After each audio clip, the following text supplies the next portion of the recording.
It's the FMS Smasher V2. I've only just gotten mine in Australia last month, but I've actually pulled this out of the box a while ago. You can even see it on the tyres. We've been using it quite a bit. It's an absolute blast. Let me show you what I've been doing with mine, because it's not just monster trucking. Let's go.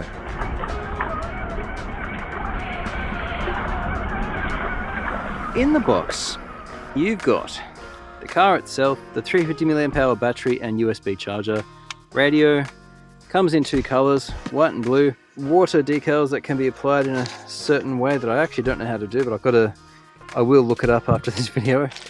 We've got some tools, some O-rings for the shocks to help you seal with oil if you wish to. They're just friction out of the box. And the manual, which you definitely will need if you want to set your drag brake function and trims and travel of the gear shift servo, and of course trim and travel of the steering. It's really intuitive. I like it.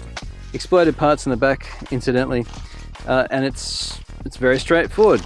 Now let's talk about the car. So we pulled this out of the box the other week.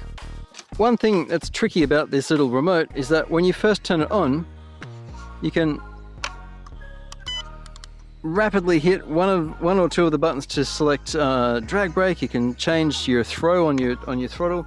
Setting the trim's really easy. There's a lot of feature in this radio, so the radio is actually really good.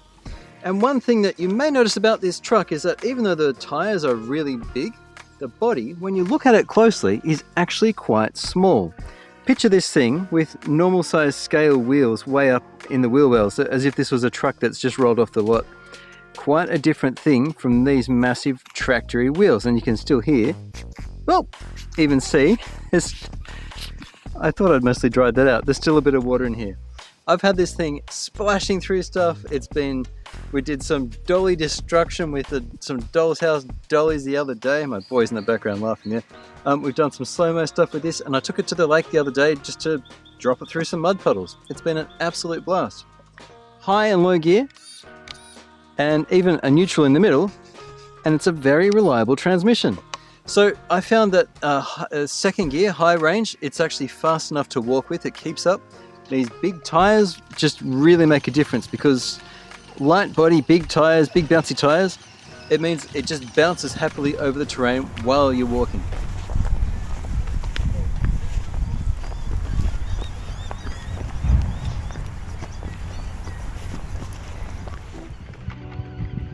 And then when you need a little bit of slow speed, pop it into low, and that's top speed. So it's plenty slow enough. Diffs are loose and unlocked. You can lock them. It does come with plastic lockable gears for the front rear axle. And like the manual says, you can just lock one end. So you might lock the rear and keep the front unlocked, and you get a little bit more traction and still keep some maneuverability.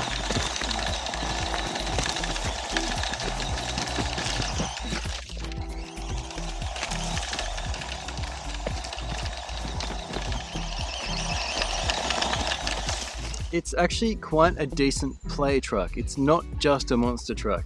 It's got the lovely big bouncy tires. You can stick oil in the shocks. It does come with O-rings in the pack, and you could invert the shocks with a light oil as well. I noticed in some of my slow-mo that there's quite a lot of, or even here without slow-mo, there's quite a lot of bounciness, and you could eliminate that with oil in the shocks and just invert them.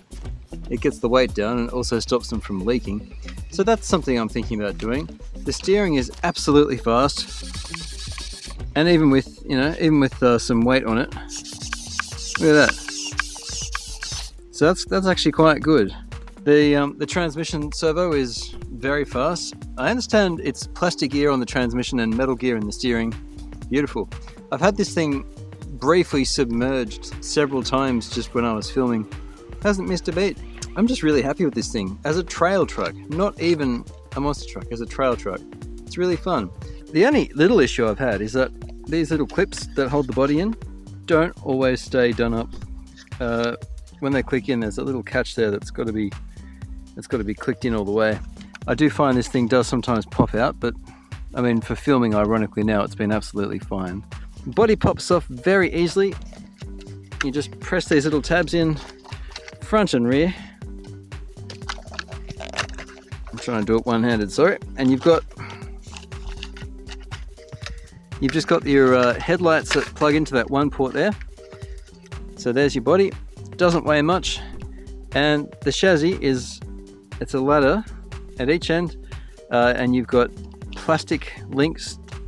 It's a 3-point front and rear. It might say 4, but you've got four on the body, on the chassis, and 3 on the axles. Kind of like how the MRC used to do it from Lossy 10-15 years ago. All-in-one receiver and EEC and BEC, 5V 1A. Waterproof switching, light control, the whole thing, and a 350 mAh 2S battery rounds it out. It's a 130 size motor. It's got plenty of speed, plenty of torque, and the whole thing doesn't weigh terribly much. This is version 2, so you've got some ball bearings, not just, they have put some shims in. I think it's shims in the transmission and ball bearings in the portals. Now I've had this thing submerged while driving, splashing through puddles and whatnot. Hasn't missed a beat. Doesn't seem to be having any troubles with notchiness or whatnot. I rinsed it out, but I haven't pulled it apart yet to have a look at it. But just as a fun machine, this thing's really, really cool. Here's low. The specs say high is 8 kilometers an hour, and I'd say 7 or 8 is about right. It's definitely, it keeps up with walking pace. One thing I really like about this little car is that it comes with, they're just plastic, but it comes with plastic center gears for the diff, so you can lock these axles, and it'll improve its crawling. Their manual even suggests just locking one of the axles, like just locking the rear and keeping the front unlocked, so you still have some maneuverability, but also you've got some crawling, which, you know what, maybe is not a bad idea. I mean, if it was locked in the rear right now, it'd just pop up here. So that's worth thinking about.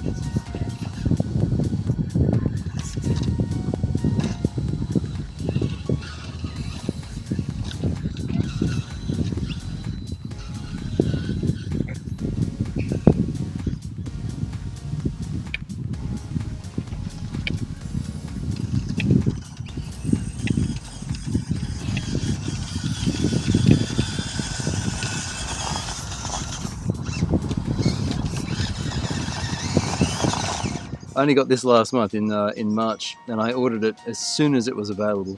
So we get stuff a bit later here in Australia, but even though this is later, I'm hoping that this might give you a bit of a look at the trailing side of this thing. Not just a monster truck, quite a fun trailing machine. And the one thing I'll draw your attention to with this versus sticking these wheels on their newest, bigger body, is that this little tiny body doesn't weigh much.